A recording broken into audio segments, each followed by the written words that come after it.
نحمده ونصلي على رسوله الكريم أما بعد. We express our praise and gratitude to Allah Ta'ala. And we seek blessings on the Prophet Sallallahu Alaihi Wasallam. Alright, if you have a translation or Mushaf in front of you, first and foremost, let's go to Surah Al-Hajj, Surah 22. And lost the ayah.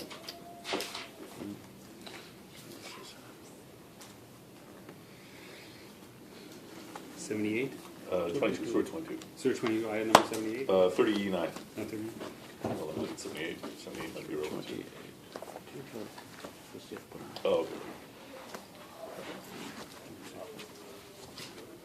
Okay, 30.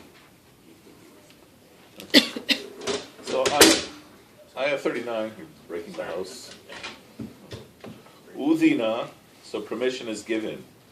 لِلَّذِينَ يُقَاتِلُونَ بِأَنَّهُمْ ظُلِمُوا. So permission is given to fight for those who have been oppressed. Okay. وَإِنَّ اللَّهَ عَلَىٰ نَصْرِهِمْ لَقَدِيرٌ. And Allah Ta'ala is the help of Allah is upon them, and they are able. Okay, or He is the one who gives them ability. So as mentioned, the permission permission given for fighting was given essentially leading to the events of Badr. Okay. So keep this in mind. And then ayah 40. What are the criteria for who's been given this permission? Those who've been evicted from their homes without justification, only because they are saying, "Our Rabb is Allah." Okay. Then it says, were it not that Allah checks people, but some by means of others, there have been demolished monasteries, churches, and synagogues and mosques, in which the name of Allah is mentioned, and Allah will surely support those who support Him. Indeed, Allah is all-powerful and exalted. So permission is given to fight if you're being oppressed, and what is the definition here of being oppressed? You're being evicted from your home because you are saying that Allah is your Lord. Okay.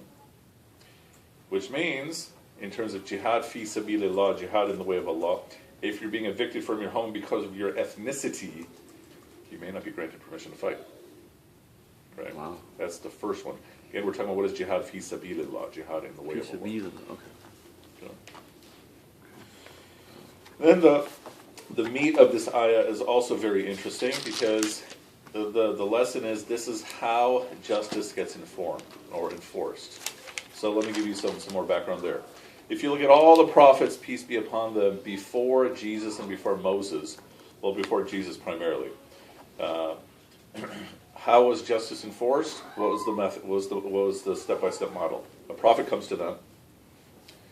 They reject the prophet because they take something else as an ilah other than Allah. They behave corruptly as a result of taking something else as an ilah other than Allah, and then they get destroyed. So the people of Noah, a prophet comes to them. Okay. They reject the prophet, so they reject Prophet Noah, peace be upon him. They take something else as an ilah other than Allah. They took idols. They're, so to speak, the first idol worshippers. Then they behave corruptly as a result of it. They're even plotting against him and telling everyone, just keep worshiping your idols. And they get destroyed, the Great Flood. Such is the case with the Pharaoh. Such is the case with every other prophet. Essentially, that step-by-step process is what happens every time. Up until the modern period meaning essentially Isa alayhi salam, Jesus, peace be upon him, and Muhammad, peace be upon him. Now what happens? When you behave corruptly, you get overtaken by another nation. Okay. So in terms of philosophy of history, that this is how it plays out. That Allah Ta'ala does not change the condition of the people unless they change what it is within themselves. And we often read it from, look at our poor state as Muslims, we have to change what is in ourselves to become higher. Common reading is the other way around. That if you're in a position of superiority, you will not change your position unless you change what is within yourself from, less corrupt to more corrupt, or a non-corrupt upright to corruption. Then you'll be overtaken by another nation. Wait, can you repeat that? Okay, so a couple points. He will not change the condition of the people unless they change what is within themselves, right? So that appears twice in the Quran, like Surah Al-Anfal, Surah 8, and Surah 13. Okay. And the way we commonly read that is, look at the material condition of the Muslim world. It's really poor, and the reason for that is because we have to change what is within our hearts. Okay, that is not wrong. Okay. But the common way that that verse is actually read, those verses are actually read, is that if you are in a position of superiority, Allah will not take that away from you unless you become corrupt in your heart. Oh, I see. Meaning the key for the decline of your society is corruption. Okay? And then how will he do that? By bringing another nation. Now, no nation, I think, for the past few hundred years has been purely upright. Oh, yeah. But it's more like if you're in a position of dominance, it is your corruption that will lead to your decay. Okay. So assuming that the nations that are successful, they're not inherently corrupt. So it's more the other way around. The nations that fail are. Yeah. Because it doesn't work the other way around. Yeah, exactly. Yeah. And so, where's this? Yeah. I have a question / like just comment to make about those that have been expelled out of their homes without just causes of what they say. Our Lord is always one. So like even in that time though, it was like obviously like the religious component of it was like the main for like the Muslim people, but like for the Meccans it was also really political too, because like it was like the downfall of their source of income. It was the downfall of their like superiority as the central spot in Arabia. So like just applying it to modern times, it's like there's probably a component of like religious stuff, ethnic stuff, and all of this other stuff, but like stuff is really political too. And I'm obviously not saying like it's time to make jihad or anything like that. FBI, like I'm not saying that, but I'm just saying like I think like this ayah, like in terms of like there was a political component to in that time too. Like, I'd say there's definitely a political component there. If you removed the element that they're calling to God, I think that still removes the major part of it, though. Right? I think it removes the heart of the problem. Yeah. Make sense? Or digesting. Yeah. Okay. So another thing to think about is that here permission is granted, meaning your default state is not to fight. Okay. Now, having said that, let's go to Surah 2. Some ayahs we'll be getting to in some weeks. Go to ayah 216.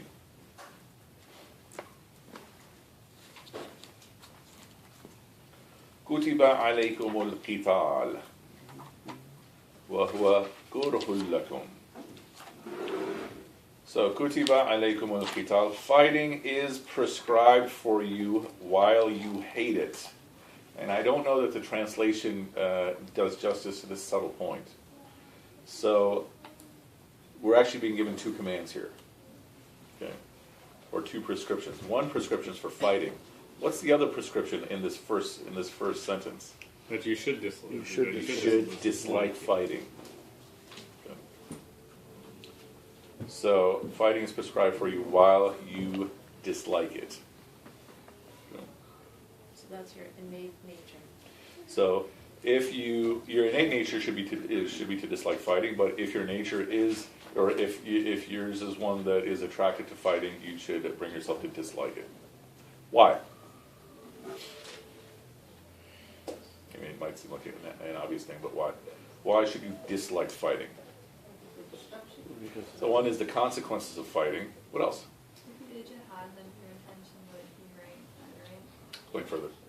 Because then if you're just fighting, then you would just fight because you like and not because you're doing it all. Yeah.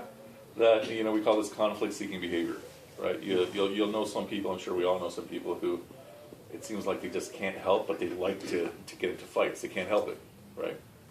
And your goal is to have the disposition where you do not like to fight. You avoid fighting. That's the disposition you should be having.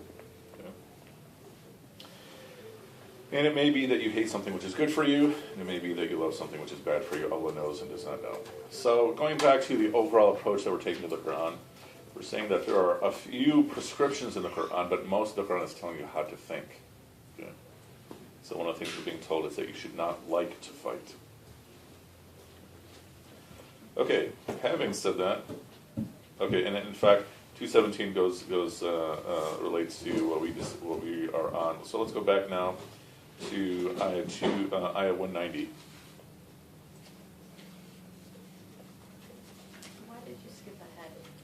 I mean, because like we're kind of looking at like the general principles of fighting. You know. And I had to give you those other ayahs to give you a complete picture. So then, having said that, so permission is granted. That is not your default state. You should not look for. You should not seek out. You should not seek fight for the pleasure of fighting. Okay. So, when is a permission granted? If you're being driven out, we said against who? Ayah 190. Those who are fighting against you, meaning you cannot be the one who is initiating the hostilities. Okay. Why is that important? You're not the aggressor. Bottom line is that you're not the aggressor. Right? And you can say, even why is it fundamentally important? In Allah la yuhibbul mu'tadin. He does not like the aggressors. He does not like the transgressors. Right? If my goal is to seek the love of God, then I should not have that aggressive approach. Fight-seeking approach. Okay. But, Ayah 191, if you are going to get into the fight, then you have to go all the way through. You can't be in it half-heartedly. Right? If you're going to fight them, then Ayah 181, then you're going to fight them wherever you find them. And wherever they drove you out, you have to drive them out. And what is, again, the motivation? It's that they are oppressing you. You're fighting off oppressors. Be very clear about who the oppressors are. The oppressors are not the civilian population. And it was in this class, like our group, but it was, I think, back during Ramadan. You know, the question of who is, by extension, responsible in a fight. So, we have ours is an era of democracy. So is it fair for me to argue that it's not just the soldiers, but it's also civilians who are part of an aggression, right? And the argument is no. You know, and the defense of that is that even medics, cooks who are specifically serving the soldiers are off limits too. The people who are giving healing, nurturing, hospital care. As well as the people who are feeding the soldiers who are fighting against you, okay, are off limits. Okay. How does this fit into what we were talking briefly about yesterday, about the letters that were written? Press one too. Well, that's a pretty cool shirt. Okay. Thanks. You know, okay. It was very cold that day when we were there. No, I You guys get the joke, right? Were you in prison? Escaping from prison. Oh. Yeah. You were there for a day. So we mentioned this briefly yesterday with respect to the various consequences that our Khulafa Rashidun had. They certainly weren't being driven out of their land, but they wrote these letters and they expanded the empire. I mean, it doesn't fit into, you know. Yeah, this is a really important point. So there, it would be focused not so much on the fact that they are being driven out, because this is a really, really important point. So here, these are not prescriptions for the state. Okay. What I've shared in the other ayah is not prescription for the state. You can't argue that this specific ayah is in addressing oppression being worse than murder, or oppression being worse than slaughter, right? Because at that time, by definition, that which was not Islam was oppression. Right? I see. Yeah. Whereas when we're speaking about the Prophet, peace be upon him, in Medina until the conquest of Mecca, yeah, they were responding to oppression against them. Yeah. That's a really important clarification. Wait, so this is not regarding the state? This is what Surah Al-Hajj is not regarding, it's not speaking to the it's state. not speaking of the state. Right. But this This one Is all is speaking encompassing. either or. Right.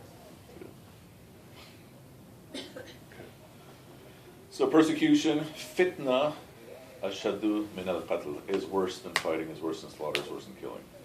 How? How is oppression possibly worse than killing? Can't get worse than killing. But Allah Ta'ala is saying oppression is worse. So how's oppression worse? well, oppression is essentially taking away someone's humanity, even though you're not taking their physical life, robbing of the ability to realize, human fulfillment. I mean, yeah. Would you- Okay. Living and tolerating. Uh-huh. This takes some wrestling with that. Oppression being worse than murder is part of the argument that groups like ISIS will use, right? That Okay, we're all being oppressed, and so oppression is worse than murder, so let's go and kill and fight. So it'll be different.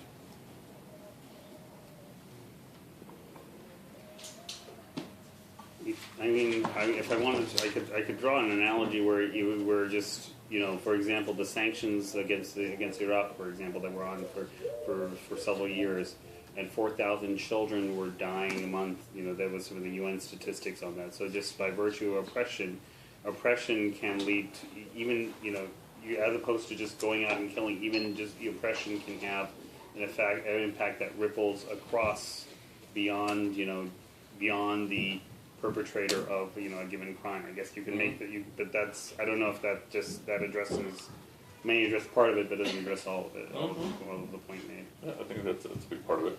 Your thoughts? How's oppression worse than murder? A better translation here than oppression is chaos. Fitna is one of those words that means a whole bunch of things. I think we've talked about the etymology of the word fitna. The etymology of the word fitna refers to purifying gold, right? And so what was the idea? The idea is that you're putting gold through this immense heat, liquefying it to get rid of all the impurities. Yeah. That is doing fitan. And so the fitna also translates as chaos. So think of oppression as being akin to anarchy, oppression being akin not to a stable society, in the way it's being spoken of here, right? And so adding to not just when the sanctions were taking place, but if we go with the argument that the Gulf War began in '91, not 2003, and that whole thing resulting in basically just a chaos situation, right? Would that still give justification based on the eyes we looked at for ISIS to do ISIS? Why or why not? ISIS. Or ISI? What are we specifically saying that they're doing? Well, everything they're alleged. They're alleged, okay, Alleged. in the narrative. Beheading all these journalists and the aid workers and stuff. Well, they're creating I mean, again, they're not acting upon the people who are acting against them. They're actually targeting. They're actually causing fitna. I could argue, rather than targeting the and using a means that is actually going to lead to more fitna upon Muslim worlds, upon Muslim nations, rather than using a methodology or the means available nowadays to actually affect change. So. These guys are also, a lot of them are foreign fighters. This is a big part of it, right? They're foreign fighters, and so unless they consider themselves oppressed in their countries, and then to go and Yeah, if you're going from England to Iraq, it's kind of hard to argue that they're oppressed, right? This is a big thing to think about in terms of how we imagine our responsibilities, right? I think Omer mentioned a couple times, our primary responsibilities in terms of aiding people is to whom? Across the globe, who is our primary responsibility to? Our neighbors. Neighbors, regardless of their beliefs, right? I will be held to account if I'm going to sleep with a full stomach and my neighbor is going to sleep with an empty stomach. I will be held to account for that, right? I will be held to account if my neighbor feels unsafe because of me, right? I may not be held to account if a Muslim in a different society is suffering, right? This is a really heavy point to think about, because a lot of our discussion falls into this issue of Muslim loyalty, right? Is my obligation to a Christian next door comparable to my obligation to a Muslim in Palestine, right? And to really go with the textbook argument, we're saying my obligation to this person is greater, right? Yeah. Does that mean I'm excused regarding the Muslims throughout the rest of the world? No, because I'm in America, right? That a Muslim in almost any other country except for Western countries can argue to be excused because what are they going to do, right? But you and I have influence on what happens in every corner of the globe. See what I'm saying? Yeah. So thus by extension, Palestine, Uganda, everywhere. So, but that's not using the means available to us. Using the means available to us, yeah. And so if I, as a non-Iraqi, consider myself to be oppressed, that will be a very hard point to argue. Just a question on the neighbor issue. Obviously, we don't have hungry neighbors here, so I mean, not Yeah. not immediately, Not but an Oak Brook. how far do we That's a expand good our question. revenue? This you find a couple answers. The lowest answer will be the people next to you. The longest answer I've seen is either 70 or 700 houses. Even 7 houses, you're not going to find anybody hungry. But it's not just hunger. It's every other issue. For example, if a divorce happens, something like 40 houses in both directions are going to be questioned. Right? For why didn't you do anything to prevent it? Right? And a divorce is not even a sin. But that's practically. Yeah. That's the whole country. 50%. 50% Who would not be held to account? 50% of population is getting Very divorced. isolated. So it's basically. I guess you can get on social media and find I think neighbors. we need to expand that. And ask about it. The whole concept is. Yeah, I mean, the general way I answer for myself is Chicagoland. Right. Yeah. So, Or even western suburbs. I mean, Lombard, Villa Park, they're poor people. yeah. So I think, practically speaking, if we were wanting to have a certain budget set aside for charity, a majority of that should probably just go locally, and and then the rest of it and I think most people, with all the passionate lectures that we go to about what's going on overseas, that most of the money that I think whatever folk budget people have, they tend to send a lot more over there and very little locally. And you're saying it should be the other way around? I mean, what I would say is do $1 for $1. I Right. see. $1 there for $1. Yeah. Minimum of $1 here for every $1 there. This comes up, this is Qurbani season, right? The sacrifice season. Yeah. A lot of people think there's more virtue in sending, Yeah. buying a meat. I think a lot of times people say that it's because it's way cheaper. It's way cheaper. Yeah. Yeah. But I mean, it does. buying meat over there. They do get less meat. But I mean, also, I guess, just to that point, I mean, sometimes you feel like, honestly, I've seen sacrificed meat go to waste here when sacrificed here, as opposed to being able to distribute No. it. Yeah, So, I mean, I think basically it comes down to trying to make sure that you do give locally, to try and do as much as you can locally, and try and don't be sending everything abroad. I guess is what it comes down to. You might be in a more affluent community, so you may not have as much obligation to your neighbors as a result of I that. think one way to address this is everybody here in this room knows somebody who has a need. I mean, it might not be in that neighbor paradigm, but everybody knows that people are having some sort of needs, whether it's financial or emotional or marital or something. So we should go out of our ways to offer our services to them in ways that is not bending, but be constantly on the lookout for people who have needs, and there are always people in the community. Yeah, I mean, building on that point, in terms of stuff I was doing at Loyola, that eventually resulted in this chaplaincy thing, was because that's what Muslims are supposed to be doing. There wasn't anything out of nobility, it's just I'm Muslim, this is what I'm supposed to be doing. Right? And I think that's what everybody has to have. And I don't remember who I got the idea from, but that is the approach, right? We're all very, very alienated from each other. And so even the concern about imposing becomes a question of politeness. Right? And I have these two students, longtime students of mine. One of them is getting divorced right now. Right? I've been trying to reach out to him. He doesn't really respond. But then this other friend who sees him all the time, he said, I just knew something was wrong because he's always hanging out with us. He's not hanging out with his wife. Right? It's like, well, did you ask him? He's like, no. Ask him, man. Intrude. So, yeah, I don't know. Question about feeding your hungry neighbors and stuff. What about giving money or even time or whatever to places like 2-page pads? Do it. And then versus giving money to the masjid. How do you Masjid does balance not need any money. No, but I mean, you've got educational, you've got Dar al-Qasim, you've got Dar Salam, you've got all these masjids that you want to support, but then you've got hungry people out there. They may not be Muslim. Some of them that are homeless that might be coming in there might be, I don't know.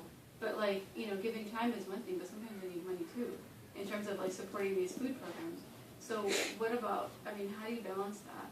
I mean, is it an issue of balance? Do you just give and Figure out an amount to give. You're not committing a sin if you're giving money to a Muslim overseas, right? Yeah. You will inshallah be rewarded for it, right? I'm just saying that the obligation is higher for somebody local. Right. And I don't know if I've ever given to DuPage pads, but I very frequently, I don't know what you want to consider frequently, but Chicago Food Depository, right?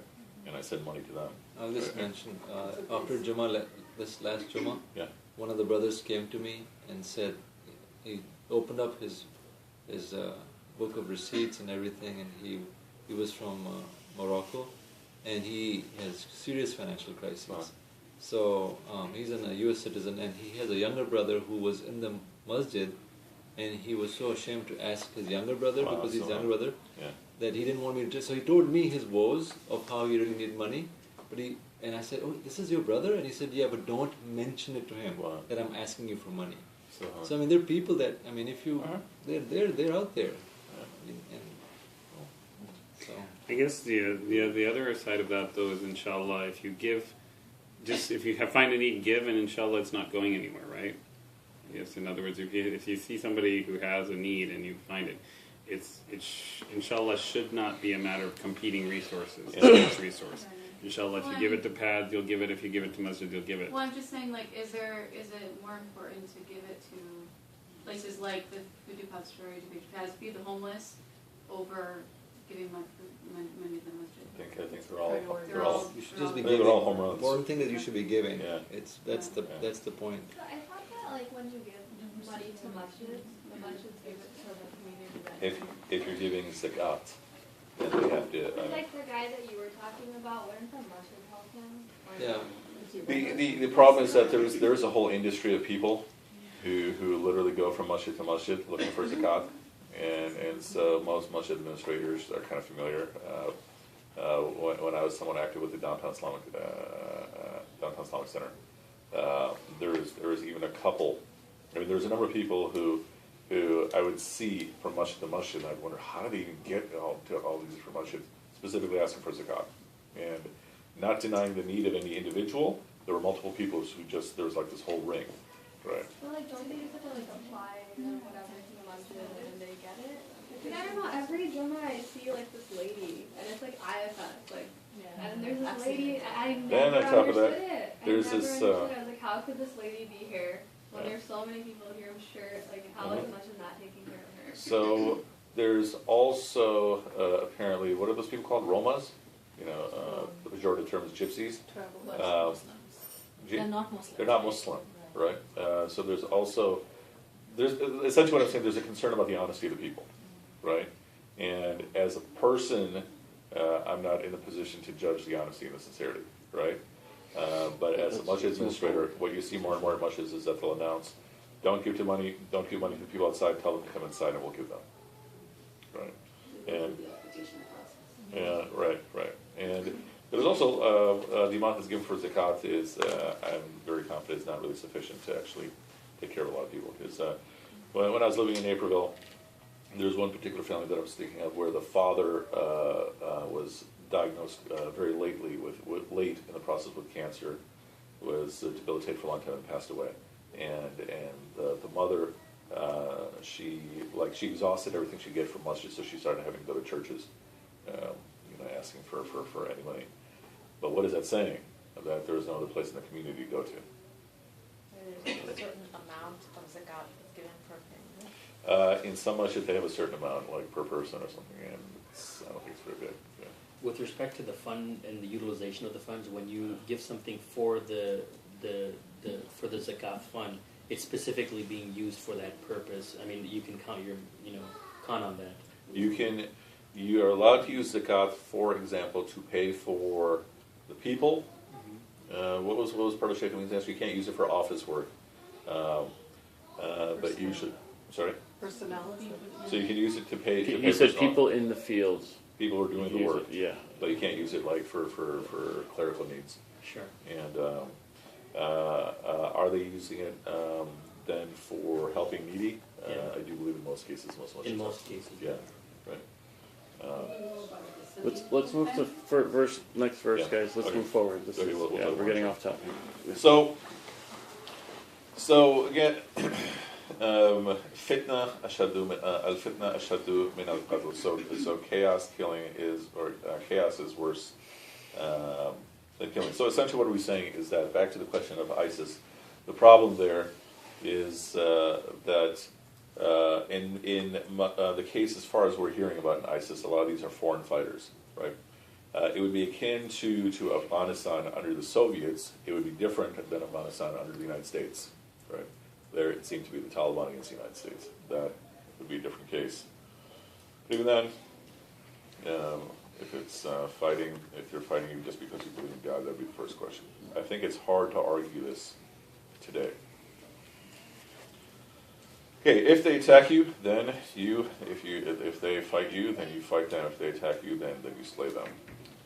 If they, Ayah 192, and some of this what you mentioned, if they cease fighting, then Allah is forgiving, merciful. What is it saying? You are not the arbiters of God's justice. Good. That's another easy trap to fall into in the context of fighting. Good. And then on top of that, and I forgot exactly where the ayah is that if they are seeking a peace treaty with you, okay, and even if you believe it's a trick, you are obliged to work with them to seek peace. So permission is given to fight. Fighting is not the obligation. But if you're in the fight, you have to go all the way. But if they're seeking a peace treaty with you, you have to seek peace with them. So, even if you're convinced that they're trying to trick you, you have to trust God. And then, again, back to the point that you have to fight them all the way, 193, you have to fight them until there is no more persecution.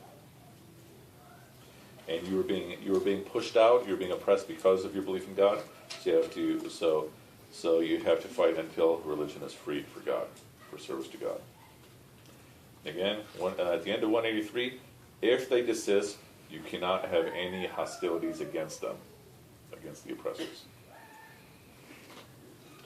Then also, as what he mentioned, 184, if they break your rules for engagement, you have permission to do that. So if they kill your citizens, can you kill their citizens? No, you still are bound by your Islamic law, right? But if you have agreements, we don't have too many of these agreements anymore, right? You still formally have to declare war, but I don't know what the last war was that the U.S. actually declared. World War II. World War II was probably the last one? Because Vietnam was a conflict, technically, it was not a war, right? Geneva Convention, Muslims would technically be obliged That's a by good question.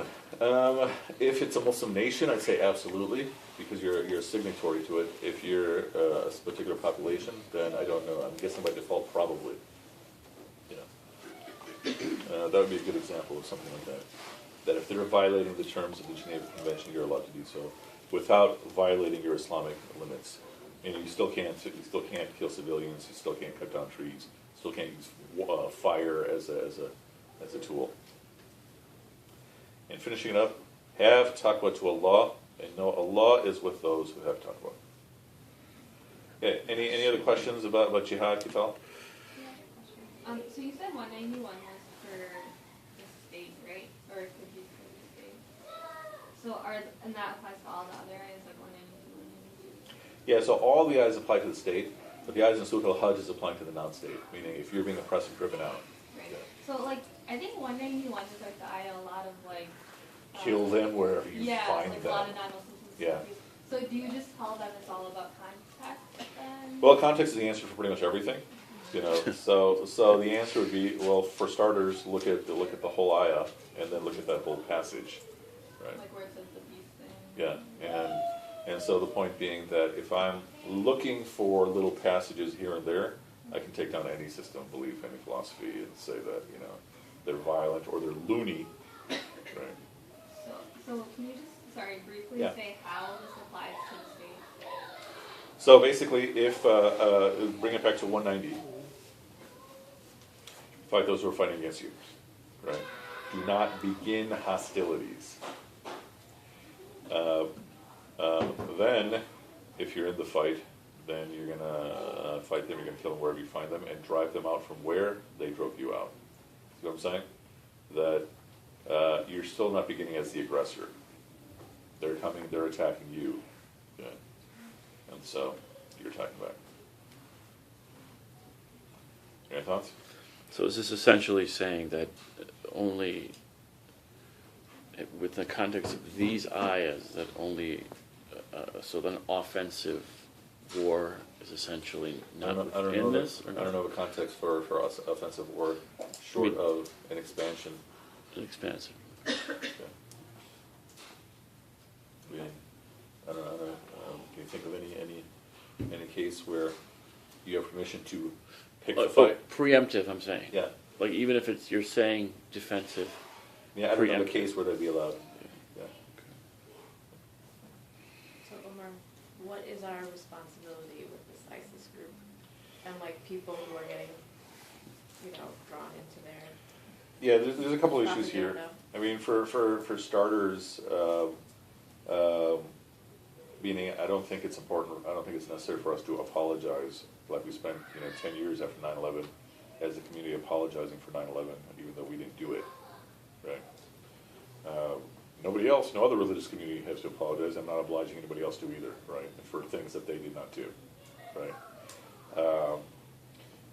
I think there is a very serious concern among our older teenagers and our young 20-year-olds, based on the experiences I was sharing last week. Did I talk about that? Did I talk about somewhere last week? No, I didn't? Oh, sure? Okay. So, as many of us are older and crustier, we put things in their place, right? And we see a bigger picture. But if you're young and every time you turn on the news, all you're hearing is just Muslims are getting clobbered, Muslims are getting clobbered, and you don't have the patience to say, okay, well, just live through it. You feel the need that we have to do something for Muslims, right? It becomes very appealing for older teenagers and young 20-somethings to say, all right, I'm going to go there and try to become a shaheed to help Muslims, right? I think that's a whole population that we really have to focus on talking to. Right? Speaking from personal example. I really didn't talk about this? I feel like all I ever do is talk about this kid. Okay, so I had a student, I was friends with his father. Oh, you know what? I did talk about it, but it was at a different place last week anyway, sorry. They live on the East Coast. They lived on the East Coast. One day he runs away from home. The parents in North Carolina have no idea where he is. They call me up saying, hey, we don't know where he is. Can you help us find him? Turns out he ran away to Chicago to secretly marry a girl who he met in a Muslim chat room saying, you have to save me, my father beats me, right? And so he went through his superhero fantasy, which is a mixture of Marvel comics and Islamic rhetoric, and yes, I will save you, I will marry you. He conducted his own marriage in a hotel room in Isna. Wow. You had to mention this now, didn't you? And I don't even know if any of you might even know, because I'm talking about stuff in Chicago. The witnesses were two of his friends and her 14-year-old sister. Okay. And with his friends, I had to conduct this whole sting operation to get him to sit down and talk to me, right? Because he wasn't answering any of my calls or anything. So I said, okay, let's go meet at this Dunkin' Donuts, and then you're going to tell them we're just going to go hang out, and then I'll sit down, and you have to sit in such a way so he can't escape. And so then finally we did that. It was like this whole planned operation. And I sat with him, and I asked him what's going on. He's like, my father doesn't understand. I have these needs, and he's just telling me to wait. And you understand the type of needs that I'm talking about, right? Because we have, So in this same trip, he starts listening to Imam Anwar al-Awlaki, and the lecture set he listen to it. The lecture set he listens to is this lecture set called The Constants of Jihad. And there's like 5 constants jihad's always going to take place, and something, right? And he said, I'm comparing and contrasting some of the other stuff. Like the 4 things that we covered last week were also 4 things that I taught him, right? And he's comparing and contrasting. Then I watched him go through this very rapid evolution from this frustrated kid to this very bitter, angry person. And something happened in this process where he basically said there's only one obligation for Muslims right now. It's to drop everything we're doing and go over and fight against America. Okay? And so this is the whole story I'm telling you takes place over the course of a couple of years, right? Because he was listening to some shady But one? it's a combination of a number of things. One is Jummah khutbahs, Friday sermons are all about Muslims are getting clobbered. Informal conversations are about Muslims getting clobbered. The news is about Muslims getting clobbered. Nobody's doing anything. Okay? And they're also being told the virtues of dying as a shaheed, dying as a martyr, right? Which is a real thing. It's not to be taken lightly. Besides America. And like think of what happens at dinner parties. Just criticism of America, Pakistani politics, all that stuff, right? So everything that's being fed in every direction, it leads to this type of frustration. What do we do, right? Nobody's doing anything. And in some of these lectures, what is also being said, the leaders are a bunch of hypocrites, and they're cowards. And there's this preaching of a type of bravery, bravado, that is also feeding this thing, which is a very American, pioneer type thing and superhero type thing, martyrdom fantasy type thing. And he's frustrating everybody. And he also starts giving us these bizarre stories about how he met this guy at the masjid, at the mosque, who is trying to recruit him to go fight. Okay? And he's showing him a bloody sword that he used to fight against the kuffar, the disbelievers. Okay? We're saying, who uses a sword? Right? This is obviously a federal agent trying to entrap you, right? Okay? He's not listening. He's convinced that this is the way to go, right? Getting him to talk to people, getting him to talk to psychiatrists, nothing's getting anywhere. And so it reaches the point where he sets up a website, Inshallah Shaheed, right? And he drops all of us, right? How old is this kid? In the 20s? At that time, he was 21, and then this whole story is like 4 years, right? And in fact, Inshallah Shaheed was a blog, and originally it was just talking about Muslim thought, Muslim intellectual thought, because that's the stuff that I talk about, right? But then he dropped all that, and he started posting videos of the Islamic State of Iraq. This is 8 years ago, give or take, right? And their jihad against the forces of the kuffar, which was America, right? And all these YouTube videos that he would find, I don't know how long it would take for him to search, of soldiers, American soldiers getting killed, American jeeps and tanks getting blown up and all that stuff. These are victories of the Islamic State of Iraq. Right? So I'd heard of the Islamic State of Iraq through him for a long, long time. And then it reached a point where he keeps begging his parents to at least let him go overseas to study Arabic. And so finally his parents relent. Okay? So first he goes to Dubai and he calls them and says, okay, I want to go back home, right? His dad used to also say, this guy talks so tough, but when we leave him at home all by himself, he turns on all the lights because he's afraid. Okay? Oh, forgot a big point. He gets interviewed by the New York Times. Cover story, cyber jihadi who lives in his parents' basement. Okay?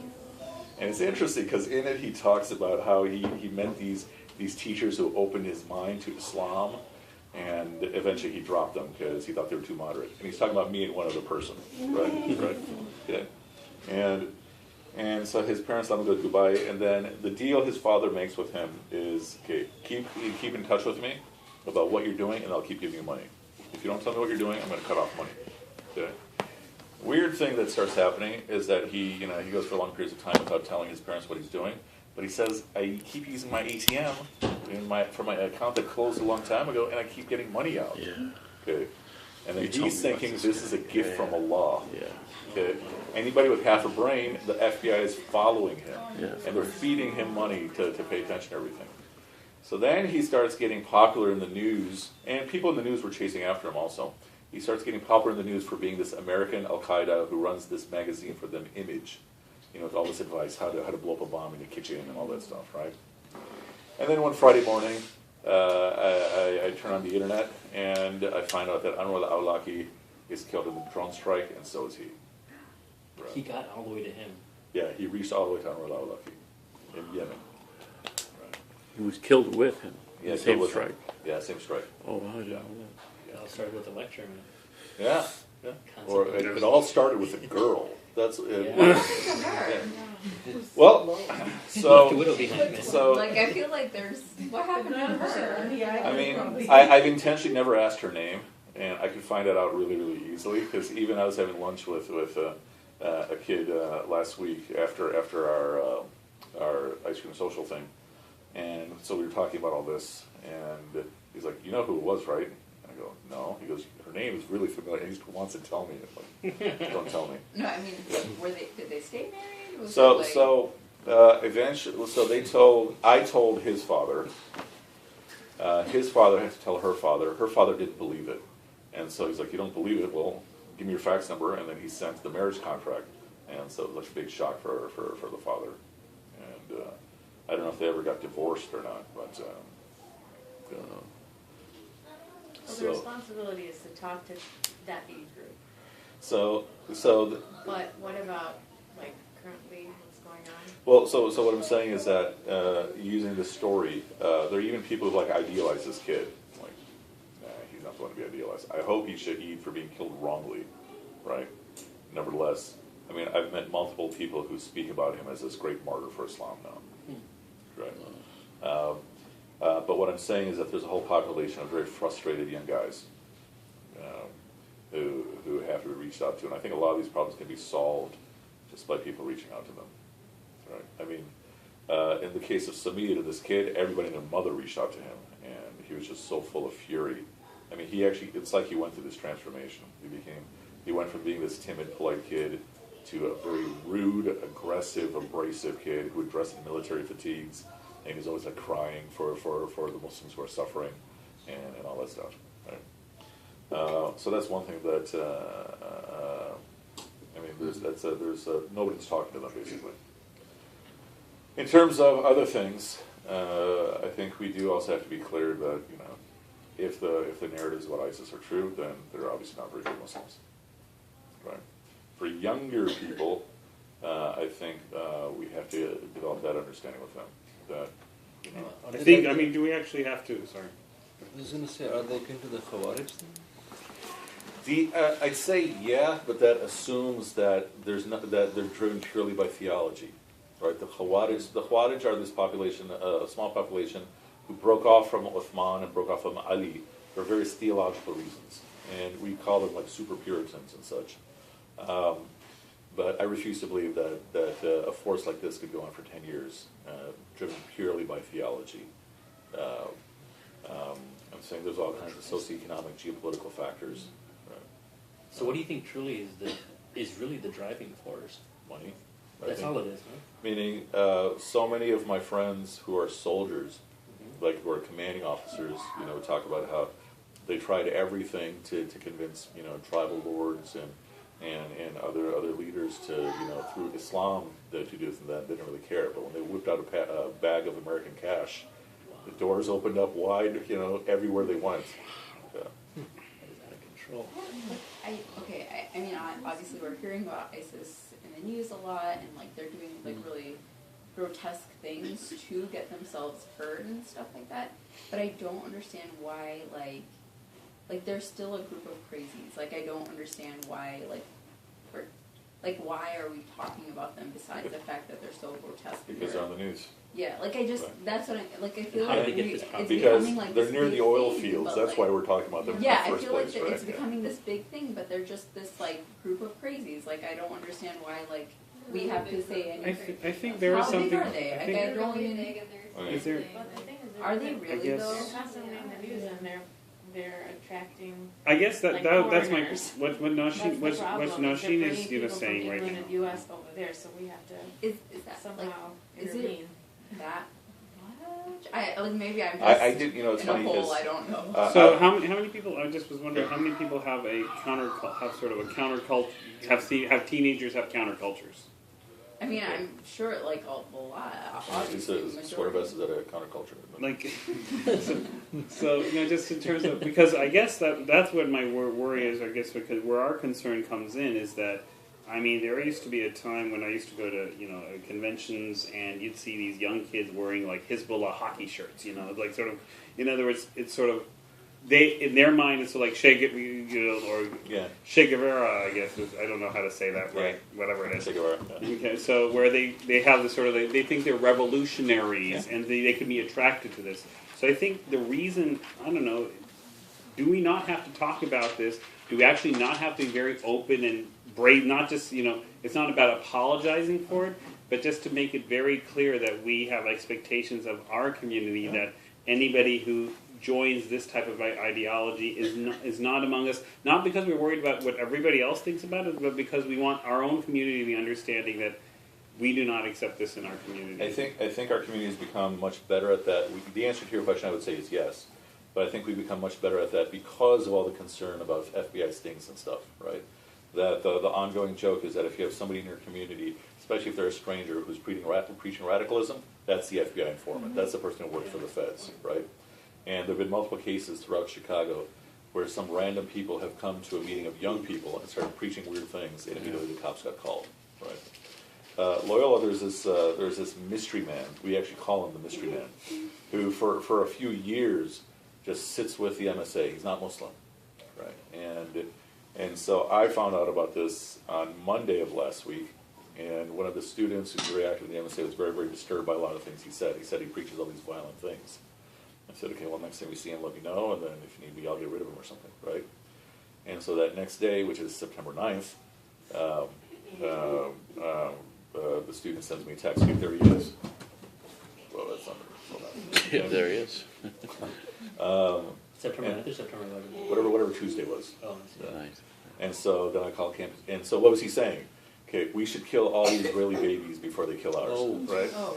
So I was like, you're out, right? And it turned out security was like, you sure? Because, we're friends with him. He's been around forever, right? Who was he? He's just this mystery alum who we think just goes to every single event for free food.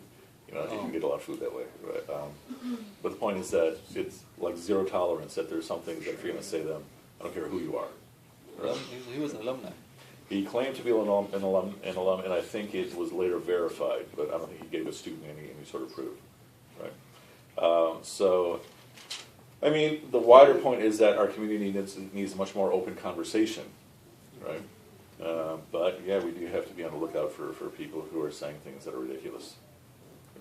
I don't have a problem with engaging with people that maybe you feel that this is proper Islam and engaging with them. But if it's not uncommon for like guys at YM to send me a note saying, okay, this mystery man, not the same mystery man, this guy came. We don't even know who he is. He just showed up. Then he picks like 3 people and he just starts talking to them saying we should all go fight. Right? This has happened multiple times. And the assumption is that they're all informants. I think a lot of the people who do get entrapped might also have some issues with mental health and intelligence. Right? I mean, they're easy to entrap. But it's something that we have to be vigilant about for our own selves. Who cares what other people say about us? For younger people, though, I think we might also have to have conversations because they also get picked on by their friends and to give answers for them. And I think part of it is just to understand that Allah Ta'ala gives us instructions, and some people follow them, some people don't, but they still claim to be Muslim. I think those are conversations that we have to have in some form with younger people. It sounds like what you're saying is how they're talking about how African American boys are being told how not to get arrested. Yeah. I guess That's our what we're Muslim saying. boys need to be told how not to get entrapped. Yeah, that's exactly what we're saying. But then at the same time, I just want to say, I think also in the same analogy, my problem with this whole talking so much about it is it kind of, I don't know, I think for us it kind of even perpetuates the belief that we are so liable to be entrapped, which I feel like the majority of young people are not like that. They're very, I don't know, I feel like this generation of younger people, just even my sister's age, my little brother's age, they're so involved with everything. They're so, they're even much more than I was. I was oh, I'm gonna say this and that, but Yeah.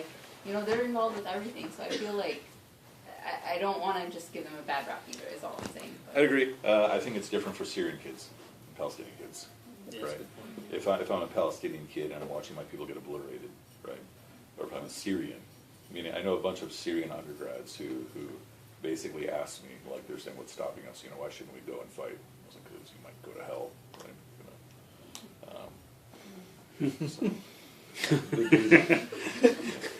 We'll cancel it. And, I mean, it was amazing how easy that was as an argument. Yeah. So, yeah, but I mean, serious times. But I have no problem. I have no problem believing that if it's possible, it's completely possible for some Muslim to do horrendous things. It's also no problem believing that a man in a white suit who used to be the vice president of the United States is also involved. Yeah. Who used to be the CEO of Halliburton, which is one of the chief companies profiting. So, yeah. Okay, so having said that, it's time for Maghrib. We're close, right? Yes. Are we at the time? Yep. Yeah, as long as we're- Okay, let's 7:04. You know, I listened to one of the khutbahs that Hafiz Amin had given like towards the end of Ramadan, the one right before the end of Ramadan. It was very insightful, actually. He was talking about sort of the crises that we're encountering, you know, with ISIS and what's going on in Syria and what's going on with Burma, all the different things that we hear about that we feel really impassioned about. And he's saying similar crises are occurring right here in front of us. Absolutely. You know? And he pointed out economic crisis, social crisis, academic crisis, spiritual crises. He pointed out that you know, one of his kids came to his parent dinner table talking about having to write a paper about disproving the existence of God. I mean, Yeah, these sure. are these kinds of real That was crises. probably my class at Loyola, but anyway. And the point that he made was that just like those crises, these crises are equally Islamic. Mhm. You know, and that we have to think about them and find out ways to help crises occurring right underneath our own noses. Yeah, I think this is a big point about like picking and choose what crisis we consider to be more valid. Yeah, right. I think it's easy to fall into the trap of looking at something very far away, but like because I often find myself bumping heads with people about the issue of hunger. That okay, poverty here is not like poverty that we have in the subcontinent, right? Sure, that's true, but if you're hungry, you can't think straight, no matter how luxurious life is, right? And have you ever seen this movie, A Place at the Table? It's on Netflix streaming. I would recommend everybody to watch it because it talks about hunger in America. And What's the rating? I think it's PG. Okay. Meaning, I'm saying I don't think there's bad language. I don't think there's. It's a pretty straightforward documentary, if I remember correctly. I mean, I was going to show it to my daughters. A place Yeah. at the table. A Place at the Table. It's a recent movie? It's like 2 years old maximum. Yeah. Hmm. And it gets into statistics and it talks about hunger in America. And some of the stuff is pretty surprising. Right? But you are more likely to be killed in Chicago statistically than you are in Iraq. Well, only in one area. Oh, really? In Inglewood only? Or? Well, not the whole of Chicago. Oh, okay. Maybe it's just Inglewood. Okay. It's Inglewood. Inglewood. Yeah. And Devon. Those Devon Devon? boys, man. No. Devon, you're more likely to get Just, acid just by reflux. gas poisoning. Just from the fumes. The Okay. fatty fumes. A couple of things about what we're coming to after this. We'll be having ayahs about the Hajj, which we're going to go through quite quickly because they are fiqh ayahs. Yeah. And I don't think you need to know the fiqh of Hajj except when you're going on Hajj. You should know the fiqh of prayer because it's a daily thing. You should know the fiqh of fasting because it's an annual thing. The fiqh of Hajj, if you don't know it except when you're going on Hajj, then I think it's abuse. We'll be looking at some point from these ayahs. Yeah. But we'll be moving kind of quickly through the next 10 or 15 ayahs, though. Looking at just a few points, as opposed to going line by line and some cases word for Still word. good timing. Alhamdulillah. Some people are leaving this week, right? Yeah. I think this I weekend. mean, we talked about Ramadan during Ramadan. I know, right? Whoa. All right. Must be. MashaAllah. It's a sign of Allah. It was the 11th for us, so probably the first. I know we're talking about jihad during ISIS. First week of You know what August. goes on outside of Socrates class in this one. Okay, are we done? Yeah. سبحانك اللهم وبحمدك نشهد أن لا إله إلا أنت نستغفرك ونتوب إليك